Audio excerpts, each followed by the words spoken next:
ህወሓት በህይወቷ ያጎበጠቻቸው በሞቷ ደግሞ የምትነዳቸው ፍጥሮች ሰው በነፍስ እያለ ይግዛ እየሞተ ይነዳሃል። መንግስት መለወጥ ሪሞት ይዞ ቻናል እንደመለወጥ ቀላል አይደለም። እናንተ ስለ መደነባበር ስታወሩ የ4 ኪሎ አለቃ ስለ ኒውክሌር ነው የሚያወሩት። ሰው በህይወት እያለ ያሸንፋችሁ፣ ሞቶ ያሸንፋችኋል። በሞታቸው ሚነዱን ሰዎች፣ በህይወታቸው ያስጎበጡን ሰዎች በህይወታቸው ያሉ አሸንፈው ከሞታቸው ቁልቁል እየነዳቸው ያለው አብይ አህመድ መከላከያው ካለችው 000 ነጥብ ከናንተ ጋር ተዋጋም አይዋጋም። ሻዕቢያ እጁ የተመዘዘ ነው፣ ግምገማ አድርጓል፣ ማድረግ እንደማይችሉ ገብቶታል። ስለዚህ እነኛ ኃይሎች አለን እያሉ ነው። የላችሁ ለናንተ አለሁ ለማለት ግን ያ ምስኪን ህዝብ ለምን ዋጋ ይከፍላል? እኔ ዛሬም እንደተላንቱ ላለው የአማራ ህዝብ ድል ያስፈልገዋል። የአማራ ህዝብ ነፃ መውጣት አለበት። ነፃ መውጣት ያለበት ግን ከነዚህ ተግባብቶ መነጋገር፣ ተግባብቶ መቃወም የማይችሉ ኃይሎች ተስማምተን ሀገር እንመራለን እንመጣለን ይሏል። የሚያዋጣን ከእንደናንተ አይነት ቁልቁለቶች ተላቆ አብይ ወደሚባል ተራራ መውጣት ነው። ጦር አይመጣም ሲሉት ይመጣል ድንገት፣ ደና ጎበዝ መርጠው ካልቆዩት። አስተማማኝ መከላከያ ያለን እኛ እንዳትጠራጠርሱ። ሰላም ጤና ይስጥልን ውድ ዮሐንስ ኮርነር ቤተሰቦች እንዴት አላችሁ? አላችሁ ወይ? አለን እኛ ዮሐንስ ኮርነር ዛሬም ሰዓትና ጊዜውን ጠብቆ ወደ እናንተ መድረሱን ጀምሯል። ዛሬም በቆይታችን አበይት ፖለቲካዊ ጉዳዮችን፣ አሁናዊ ክስተቶችንና ቀጠናዊ ሁነቶችን በራሳችን ቋንቋ በራሳችን መንገድ እንመለከታለን። ዮሐንስ ኮርነር ላይክ፣ ሼር፣ ሰብስክራይብ አድርጋችሁ ጀምሮ የበለጠ እንድንሰፋ የበለጠ እንድንጠልቅ ያግዘናልና እሱ እንድታደርጉልኝ ነው መጀመሪያው። ዛሬ የዓመት በዓል ማግስትም ነው፣ የእረፍት ቀንም ነውና ለረፍት ቀን በምትሆን መልኩ ነው ሰሞንኛዎችን ጉዳዮች የምንነጋገረው። ወደ ኋላ መለስ ብለን ይሄማ ተአምር ነው የሚያስብለንን ጉዳይ እናነሳለን። መቼስ እንረሳለን አይደለም? እንረሳለን። በኢትዮጵያ ፖለቲካ ውስጥ በጣም ነው የምንረሳው። እየረሳን ስላስቸገርን ነው እየተረሳን ተቸገር ነው ያለው ቦታ ላይና ዋነኛውን ነገር እናስታውሳቸዋለን። እና ይሄማ ጉድ ነው ያስባለኝን ጉዳይ እናነሳለን። ከሰሞኑ አንዳንድ አካባቢዎች ላይ ሻዕቢያ ህወሓትና በአማራ ክልል የህወሓትና የሻዕቢያ አምባሳደር የሆነው ፋኖ የሆነች ነገር እንትን ብለናልና ተጣምረን መንግስትን እንትን እንላለን ምናምን የሚሉ በአፎቻቸው በኩል እየተናገሩ ነው። እኔ ፋኖን ነኝ የሚሉ ራሳቸውን የአማራ ህዝብ ወኪል ያደረጉ እነሱ ለነገሩ የአማራ ህዝብ አይወክሉም። በነገራችን ላይ የአማራ ህዝብ አይወክሉም በጭራሽ። እነሱ ወኪልነታቸው የሆዳቸው ነው፣ የሆዳቸው ወኪሎች ናቸው። አምባሳደርነታቸው ለዱለት ነው፣ ለአንጀት እስከ ጨጓራ ለሆነ ፖለቲካ ነው። እና እነኚህ ሰዎች ያሳዝኑኛል ሳያቸው። ህወሓት በህይወቷ ያጎበጠቻቸው በሞቷ ደግሞ የምትነዳቸው ፍጥሮች ሰው በነፍስ እያለ ይግዛ እየሞተ ይነዳሃል። ከባድ እኮ ህወሓት እያለች ያጎበጠቻቸው ሞታ የነዳቻቸው ጉዶች ናቸው። እነዚህ ናቸው የአማራ ህዝብ ነፃ አውጪ ነን ምናምን ይሉት። ተዋቸው። ማንም ከራሳቸው ከምንድን ነው ከእንትናቸው ነው ነፃ የሚወጡት በገንዘብ ምናምን። ተወሱን እኔ ማያውን ቃል ያስጠቅሙን እኮ ነው እነኚህ ሰዎች። ብቻ እነሱ እንደዛ ናቸው። እና እነኚህ ሰዎች ሰሞኑን ተጣምረን የአብይ አህመድ መንግስት እንገለብጣለን እንለውጣለን ምን ይላል። መንግስት መለወጥ ሪሞት ይዞ ቻናል እንደመለወጥ ቀላል አይደለም። መንግስት መለወጥ አቋም እንደመለዋወጥ ተራ ጉዳይ አይደለም። ይሄ ለአንዳንድ ተቋሚዎቻችንም ይሆናል። መንግስት መለወጥ ጠዋት ወርቅ ነው ያሉትን ማታ ጨርቅ ነው እንደማለት የአፍ ካራቴ አይደለም። መንግስትነት በአጭር አማርኛ ሲገልጽልህ መንግስትነት ነው። የመንግስትነትን ትርጉም ደግሞ በአብይ አህመድ ነው። ዶክተር አብይ አህመድ እስከ ዛሬ የቆዩት እናንተ ስለፈቀዳችሁ አይደለም። በነገራችን ላይ ትልቅ ተአምር እናያለን ዛሬ። እናንተ ስለ ብሔር ስታወሉ ስለ ባህር፣ እናንተ ስለ መደነባበር ስታወሩ የ4 ኪሎ አለቃ ስለ ኒውክሌር ነው የሚያወሩት። ልዩነቱ ሰፊ ነው። እዚህ ጋር የተደረሰው ግን እንዴት ነው? ዛሬ እናንተን በሞታቸው እየነዷችሁ በህይወታችሁ ያሉ ደግሞ ያስጎበጧችሁ የነበሩት ሰዎች ዶክተር አብይ አህመድ ላይ በር ቆልፈው የሚሄዱበት ጊዜ ነበር። ሰውየው እንኳን ሀገሬን ይቅርና ራሴንና ቤተሰቤን መጠበቅ የማልችልበት ሁኔታ ላይ ነበርኩኝ። ራሴን እንኳን መጠበቅ የማልችልበት ፖዚሽን ላይ ነበርኩኝ።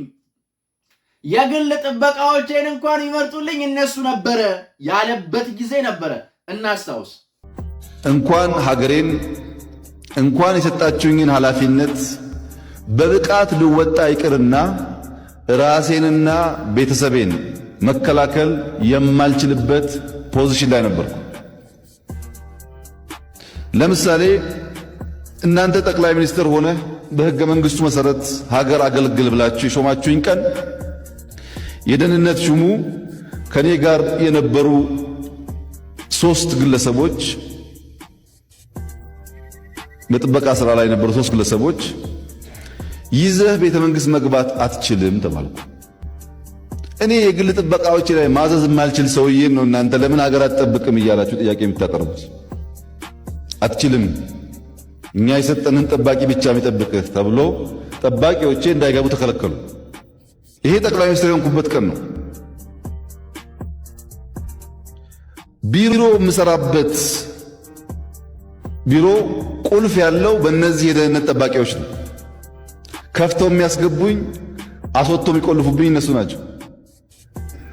ቢሮ ውስጥ ካሜራ ቢኖር መቅረጫ ቢኖር ማንኛውም ጉዳይ ቢኖር በሌሎች ሀገራት እንደተለመደው ቢሮዬን ካውንተር ሰርቪላንስ አሰርቼ አጸድቼ ስራ ልሰራ አልችልም። ምክንያቱም ጠዋት ሳልገባ ገብተው የፈለጉትን አስተካክለው በፈለጉ ሰዓት መጥተው ነው ግባ ሚሉኝ።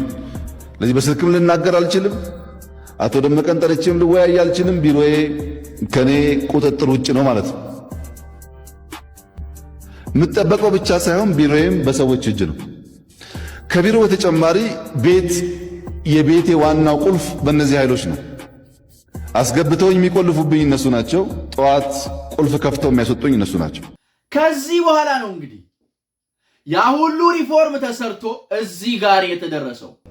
አስተማማኝ መከላከያ ያለን እኛ እንዳትጠራጠርሱ። ለምሳሌ ኢትዮጵያ ከተፈጠረ ጊዜ ጀምሮ የኢትዮጵያ አየር ኃይል በቀን እንጂ በማታ መዋጋት አይችልም። ታስታውሱ ከሆነ የደርግ መፈንቅለ መንግስት ጊዜ በአየር ለመደብደብ አዲስ አበባ ላይ ያለውን አስበው በንግግር በስልክ ምልልስ አስመሻናቸው። አንብባቸው ይሆናል። ከመሸ በኋላ አውሮፕላን አይነሳም። የኢትዮጵያ ኤር ፎርስ ከመሸ በኋላ ሄሊኮፕተር ማብረር አይችልም። ሌላ አውሮፕላን ማብረር አይችልም። እስካሁን አሁን ይችላል። በቀንም በማታም መዋጋት ይችላል። የመጀመሪያ አቅም ነው። ማንም መጥቶ ነበረ እኮ ሊለኝ አይችልም። አልነበረም አቅም። ስለ ዩኤቪ ብቻ ለማወራው በሄሊኮፕተር ማታ አንድ ሰው ቢቆስል ህይወቱን ለማዳን ሄሊኮፕተር መላክ አንችልም ነበር እስከ ቅርብ ጊዜ ድረስ። አሁን እንችላለን። የተሻለ መከላከያ፣ የተሻለ ፖሊስ፣ የተሻለ ደህንነት ገንብተናል። ዛሬ በሞታቸው የሚነዷችሁን ሰዎች ዶክተር አብይ አህመድ አሊ የሚባሉ ሰው በነፍሳቸው እያሉ ሳይወድቁ ጸንተው እያለ ተናንቆ ነው ተቋም የነጠቃቸው። ለዛውም የጸጥታ ተቋማትን፣ ለዛውም የደህንነት ተቋማትን፣ ለዛውም በሚደንቅ ሪፎርም ራዲካል ቼንጅ ሳይሆን አባሮ ስር ነቀል ለውጥ ሳይሆን ሪፎርም አድርጎ። አንተማ ማፈሪያ። ዶክተር አብይ አህመድ ከዚህ ተነስተው ዛሬ በዓለም አደባባይ ስለ ኒውክሌር እያወሩ ነው። እስኪው Ethiopia is ready to deepen partnership with Russia. For Ethiopia, nuclear is not only about energy, it's about people. አያዋደ ትላንትና ለራሳቸው መንቀሳቀሻ ነፃነት ያልነበራቸው ጠቅላይ ሚኒስትር ነበሩ። የሚሄድበትን ቦታ የሚመርጡለት ሌሎች ሰዎች ነበሩ። ዘመናዊ እስር ቤት ውስጥ ነበርኩኝም ብለውን ነበር። እስቲ በዚህ በኩል ፓርላማ ጥበቃ ተብለው የተቀመጡ ሰዎች ያሉበት፣ በዚህ በኩል ገራጅ የቤተ መንግስት ገራጅ ተብሎ በጣም በርካታ ሰዎች ያሉበት፣ ዝቅ ስትሉ የብሔራዊ ደህንነት ከህግ ውጪ ከአዋጅ ውጪ ስፔሻል ወታደሮች አሉት። ስፔሻል ትጥቅ ያላቸው ወታደሮች አሉት። ስለዚህ ከቢሮና ከቤት ቢመለጥ ከግቢ አይቻልም። ከግቢ ቢመለጥ ዙሪያው እንዳልኳችሁ ነው። ባጭሩ ዘመናዊ እስር ቤት ውስጥ ያለ ጠቅላይ ሚኒስትር መሆኔን አወቅኩት። ዘመናዊ እስር ቤት ውስጥ ነበርኩኝ ያሉት ጠቅላይ ሚኒስትር ናቸው። ዛሬ ኢትዮጵያ ገብታበት ካለው ዘመናዊ የሆነ እስር ቤት የባህር በር በሚል ጨዋታ እየሾለኩና ሀገር እያስመለጡ ያሉት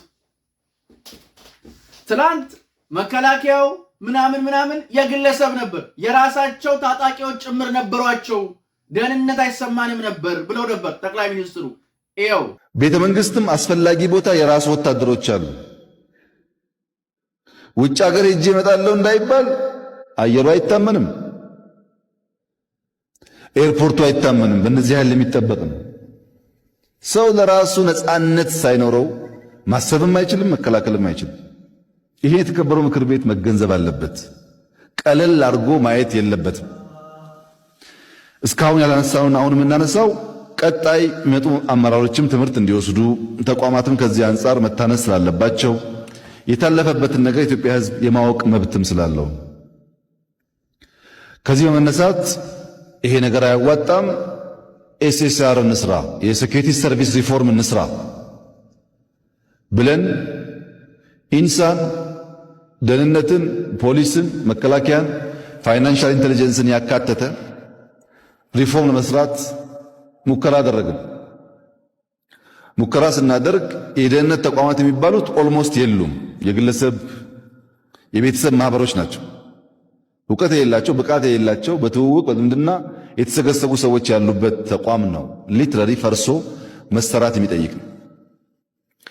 መከላከያን ግን እንደዛ ማድረግ የራሱ ችግር ስለነበረው በዳታ በእውቀት እንመልከት መከላከያችን እንደይመስል ብለን ገባ ብለን ስንመለከት የመጣው ማስረጃ መከላከያ ያኔ ብቻ ሳይሆን ዛሬ ብቻ ሳይሆን በሚቀጥሉት 5 እና 10 ዓመታት መቀየር የሚያስቸግር ነበር።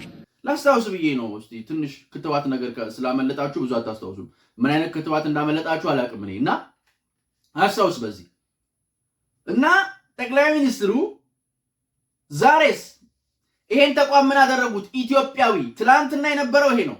ዛሬ ተቋማቱ ዘምነው ሰውየው እስቲ ስለ ደህንነት ተቋማት፣ ስለ ጸጥታ ተቋማት፣ ስለ መከላከያው የሚሉትን አይተን እንመለስ። እኛን የምናመርተው እንደ ትናንትናው አንገዛም፣ እዚሁ ነው የምናመርተው። እንደ ትናንትና በቁጥር አንያዝም፣ ማባዛት እንችላለን እና በቂ ሰው አለን፣ ቴክኖሎጂ አለን።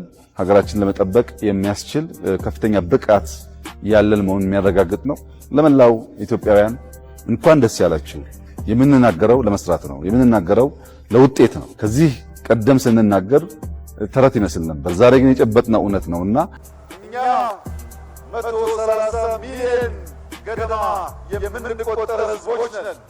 አንድ መሆን ከቻል የግዛት አንድነት እና ብልጽግናን ማረጋገጥ እንችላለን።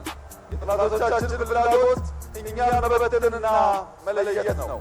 የእኛ ዓላማ መሆን ያለበት ብሔራዊ ፍላጎቶቻችንን አንጥረን ማወቅ፣ ሰላማችንን መጠበቅ፣ ተባብረን መትጋት፣ ከወንድም ጎረቤት ህዝቦች ጋር በጋራ መስራት ሲሆን ከዚያ የሚያልፍ ነገር ደግሞ ካለ እንደ አባቶቻችን በአርበኝነት ስሜት የኢትዮጵያን አንድነትና ብሔራዊ ጥቅም ማስከበር የሁል ጊዜ ስራችን መሆኑን እንድታስታውሱ አደራ ማለት ፈልጋለሁ። ኢትዮጵያ ለመበልጸግ የሚያስችል ከፍተኛ አቅም ያላት ሀገር ነች።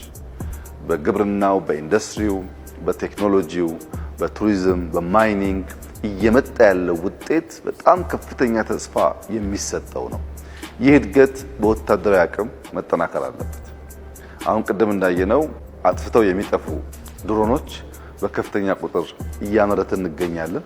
እነዚያ ድሮኖች በስዋርም መልክ የሚደረጉ ውጊያዎች ካሉ ወደ ታርጌት ሄደው አሁን ባደጉት ሀገራት እንደምንሰማው የጠላትን ስብስብ ሊያጠፉ ይችላሉ።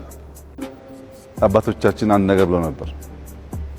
ጦር አይመጣም ሲሉት ይመጣል ድንገት፣ ደና ጎበዝ መርጠው ካልቆዩት። ይህ ማለት መዘጋጀት ካልቻል ጦርነት በማንኛውም ጊዜ ሊያጋጥምና ሀገር ሊያፈርስ ይችላል። ጦርነት ለማስቀረት በቂ ዝግጅት ያስፈልጋል። ጦርነት አሳጥሮ ለመጨረስም በቂ ዝግጅት ያስፈልጋል የሚለውን መልእክት ያስተላልፋል እና ዛሬ ያየነው አቅም ያለን ኃይል የሚያባዛ ነው። በታክቲካል ሌቭል የምንታጠቃቸውን ድሮኖች በስፋት ማምረት የሚያስችል አቅም ስለሆነ ማንኛውም የሚገጥመን ፈተና ካለ በመረጃ አቅምም በማጥቃት አቅምም የጠላትን እንቅስቃሴ አስቀድሞ አውቆ በማክሸፍ አቅምም ለኢትዮጵያ መከላከያ ሰራዊት፣ ለፖሊስ ሰራዊት፣ ለደህንነት ተቋማት የሚሰጠው የማባዛት አቅም በጣም ከፍተኛ ነው።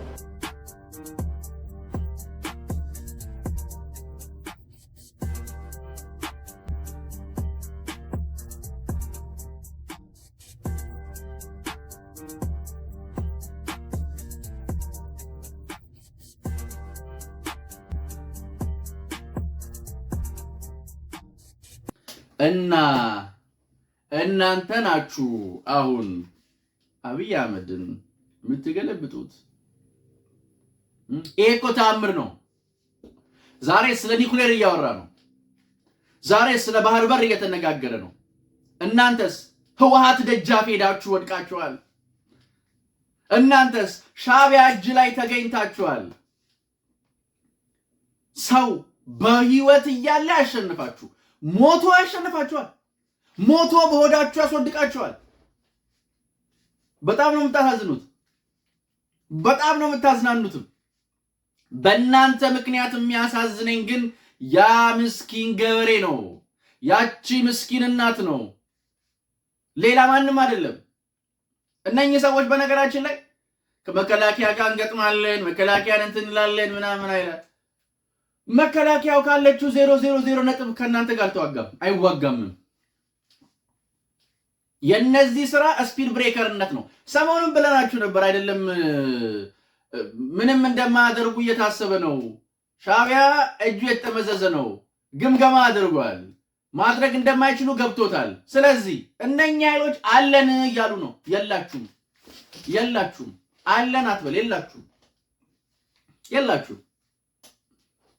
እቺ አለሁ ለማለት የምትደረግ ጥረት ናት። ለናንተ አለሁ ለማለት ግን ያ ምስኪን ህዝብ ለምን ዋጋ ይከፍላል? እኔ ዛሬም እንደተላንቱ ላለው የአማራ ህዝብ ድል ያስፈልገዋል። የአማራ ህዝብ ነፃ መውጣት አለበት።